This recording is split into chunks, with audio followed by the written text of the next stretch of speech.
नमस्कार जय जगन्नाथ। आज दिन किसी देश विदेश गुरुत्वपूर्ण खबर जानापी वीडियो को संपूर्ण देखंतु। वीडियो भल लगे वीडियो गोटे लाइक कर सहित चैनल को सब्सक्राइब रखंतु जहाँफल आप लेटेस्ट न्यूज बेटे सर्वप्रथम पाइपर।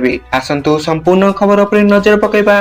परवर्ती बेटे घूर्णिझड़ मुथा एक भयंकर घूर्णिझड़ परिणत हो काकिनाडा निकट स्थलभाग निकट को आसुथार यार प्रभाव ओडिशा रे विभिन्न अंचल विशेषकर गंजाम जिलार गोपालपुर उपकूल अनुभूत हेबा आरंभ होईछि। रिपोर्ट अनुसार मंगलवार सकाळ ठारू गंजाम उपकूल समुद्र धीरे धीरे अशांत होई पड़िछि। एहा बुधवार सुधा परिस्थिति आहुरी खराब हेबा नै सूचना रहिछि। परवर्ती बेटे केंद्र सरकार नवेम्बर पहलारु सामग्री और सेवा कर जीएसटी पाई एक नुआ और सरल पंजीकरण प्रणाली आरंभ करने जाउछंती। तेणु एही व्यवस्था अनुसार नुआ आवेदनकारी मानकु केवल 3 कार्य दिवस भितरे अनुमति मिल जिवो। सरकार द्वारा अणाइथिबा जीएसटी संस्कार अधीन जीएसटी परिषद एहाकु अनुमोदन प्रदान करछंती। इने सूचना रहिछि। परवर्ती बेटे एपटे बात्या मुथा आंध्र प्रदेश काकिनाडा रे स्थलभाग छोइछि। तेणु रायगड़ा जिला पाई सतर्क सूचना देछि पाणीपाग विभाग। एपटे बात्या मुकाबिला पाई जिला प्रशासन पक्षरु व्यापक प्रस्तुति कराइछि। जिलापाल असुतोष कुलकर्णी विभिन्न विभागर अधिकारी मानकु नेई प्रस्तुति बैठक करबा सह समस्त ब्लॉक बीडीओ और तहसीलदार को सतर्क करने निर्देश देते सूचना रही।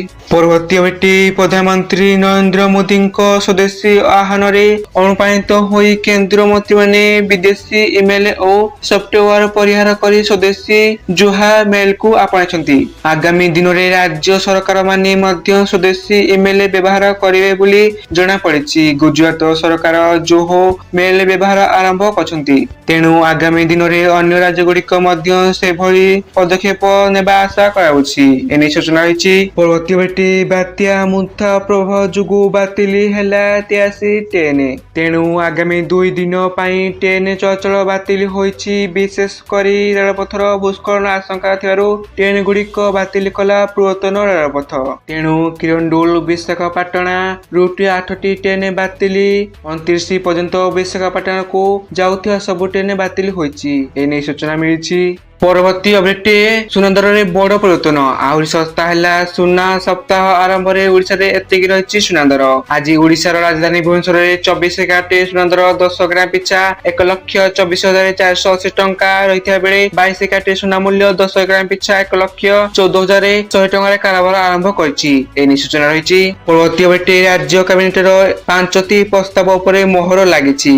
विमान एकीकृत योजना 5 वर्षर 4,182 कोटी टंका खर्च कर फसल विधिकरण कार्यक्रम 3 वर्ष 1,524 कोटी खर्च कर 200 मिडी इलेक्ट्रिक बस किणापी 95,256 लाख टंका व्ययबराद होईछि। या छड़ा आउ 5 वर्ष आहार योजना जारी करिबार बेले एथिपाई 112 कोटी टंका खर्च कर एने सूचना रही। मध्यवर्ती एक गुरुत्वपूर्ण निष्पत्ति रे ओडिशा हाईकोर्ट कहते जे प्रथम पत्नी वैध विवाह एवं द्वितीय स्त्री अवैध विवाह उभय जन्मित संतान माने हिंदू विवाह आईन धारा 16 अनुसार सेमानक पितांक पैतृक संपत्ति रे अंश पायकु हकदार। तथापि धारा 6(3) अनुसार प्रत्येक संतानर अंश सेमानक पितांक मृत्यु पूर्व एक काल्पनिक विभाजन रे सेमानक संपुक्त मां को तो अंश पर्यंत सीमित रहा एने सूचना रही। परवर्ती बेटे ओडिशार काश्मीर और कंधमाल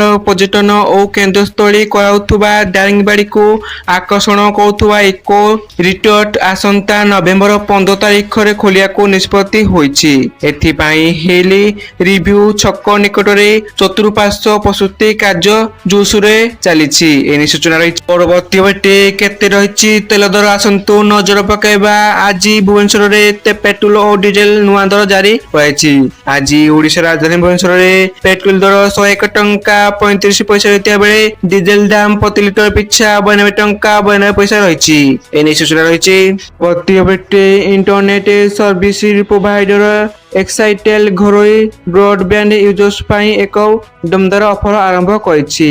ୟୁଜର୍ସ ମାନଙ୍କୁ ଗୋଟିଏ ମାସ ପାଇଁ ଫ୍ରି ଇଣ୍ଟରନେଟ ଡାଟା ପ୍ରଦାନ କରାଯାଇଛି, ଯାହାକୁ ସ୍ପିଡି 200 MBPS ପର୍ଯ୍ୟନ୍ତ କମ୍ପାନୀ ଏହାର super deal limited time offer ଭାବରେ ଆରମ୍ଭ କରିଛି, ଯାହା ୟୁଜର୍ସ ମାନଙ୍କୁ ସେମାନଙ୍କ ରେଗୁଲାର ପ୍ଲାନରେ ଗୋଟିଏ ମାସର ଏକ୍ସଟ୍ରା ଭାଲିଡିଟି ଦେଉଛି। ଏହି ସୂଚନା ରହିଛି।